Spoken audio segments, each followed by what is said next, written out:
வணக்கம் நண்பர்களே. இப்போ நம்ம பார்க்குறது திருப்பூர் மாவட்டம் குடிமங்கலம் ஒன்றியம் பெரியவெட்டி பக்கத்தில் இருக்கிற ஸ்டேட் ஹைவேயில் அருமையான ஒரு தென்னந்தோப்பு. உள்ள லேபர் குவார்ட்டர்ஸு, ஓனருக்கான பங்களா மற்றும் அனைத்து வசதியோட ஒரு அருமையான தென்னந்தோப்பு. டோட்டலாக 34 ஏக்கரா இருக்குங்க. அதில் 15 ஏக்கரா ஊரடி பூமி. அருமையாக சைட்டு போடுறதுக்கும் அருமையான பூமி. தென்னந்தோப்பை எடுத்துகிட்டு சைட்டு போடுறதுனால போடலாம். ஒரு நல்ல இன்வெஸ்ட்மெண்ட்டுக்கு அருமையான பூமிங்க. இதில் பார்த்தோம்னா மாமரம், கொய்யா மரம்னு சில பல வகை மரங்களும் வச்சுருக்குறாங்க.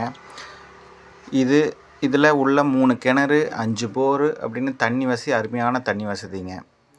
இது மொத்தம் 34 ஏக்கரா. பிரித்து கொடுக்க மாட்டாங்க, மொத்தமாக தான் எடுக்கணும். இது ஏக்கரா 57 லட்சம் சொல்கிறாங்க. நம்ம உட்காந்து பேசணும் அப்படின்னா கொஞ்சம் குறைய வாய்ப்புண்டு. மேலும் விவரங்களுக்கு 9980098224